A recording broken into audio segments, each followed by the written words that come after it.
like I know when they work with the residents, they have to co-sign the resident's note and do everything. With me, they really leave me alone. And the nice thing is, as an advanced practice nurse, we don't need a physician co-signing my notes. So, Yeah. but because I said they know, almost the first one to say, I don't even know what this means. Right. So that it's not an issue of you being some renegade. No, not at all. Yeah. Not at And all. are there PAs in your clinic? No, not in any of our specialty clinics. Okay, I didn't know that. There are PAs in the clinic here, Yeah. but none in the specialty Not clinic. in yours. Okay. And I don't really know what the role is of the PA upstairs in LMD too, and I think I wouldn't like that if I were upstairs. Yeah. I wouldn't like that the PAs have a little more say in what's happening versus the midwives.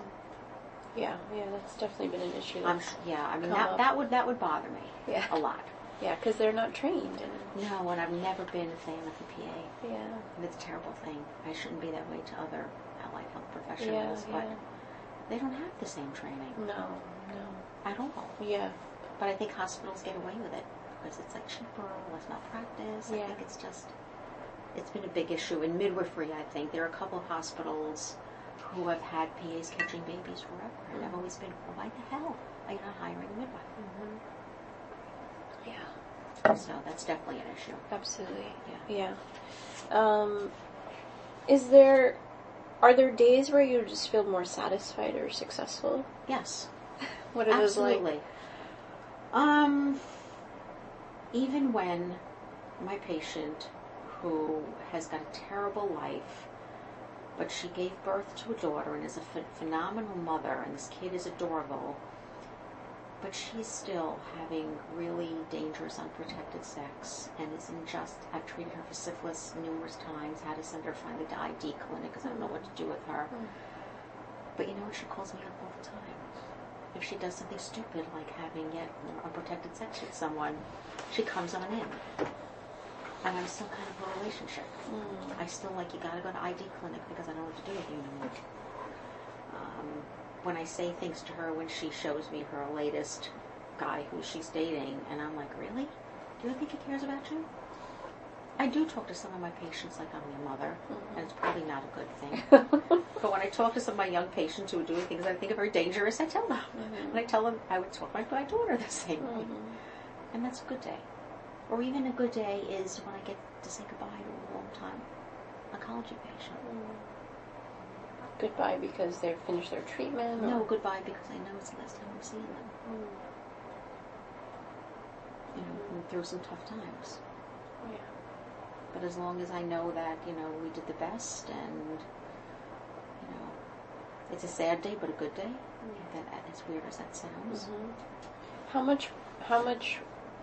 much is sort of processing that a part of your practice with them?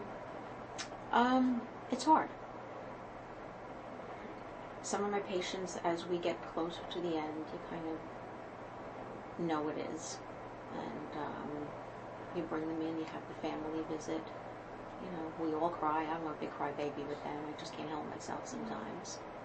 And sometimes when they're suffering so much, it gets to the point of, you know, is it my goal to keep her alive? Because I don't want to fail as a provider, you know. Meanwhile, it's like you can see the market changing there. So do you explicitly talk about death and dying with them? Absolutely. Just like we might talk about what labor and birth is going to be like. Absolutely. And I think midwives have done this before with patients with bad outcomes in birth. Yeah. You know, things if we've had to give, you know, bad news from an amnio or something like that. I don't think it's any different at all. It's still the same kind of thing. Or if we have a patient we know is delivering an anencephalic baby or something. You know, it's just we explain the facts. Yeah. And we show if we're sad too, and it's okay to be sad, and it's okay to cry, and it's okay to hate God if you believe in God, and it's okay to be this way. That's what you're feeling. Yeah. You know, it's really tough. So that's a good day. It's a good day when I make it through the day without screaming at someone. Yeah. Yeah. It's a good day when I don't have a fight with a nurse. I don't have many, but I definitely have some. Fights about. I try not to, because in fact what I do now is, sometimes I just take the patient from the front. I don't even let the nurse triage. Why? Why just waste another 15 minutes? I don't need vital signs. I could do them myself. Right. So you have some of the same experiences as the midwives where the patient is endlessly waiting. Mm-hmm. Like this poor lady. Meanwhile, she didn't need to be here. And I felt terrible. And when the patient's daughter handed me the mom's pathology, I was like, yeah, Mom, we know she needs a leap. I'm like, Not here. not here. Yeah. And I felt terrible. Yeah. Can you talk about the patient population here? And Patient population is very challenging. I also moonlight in private practice 3 nights a week.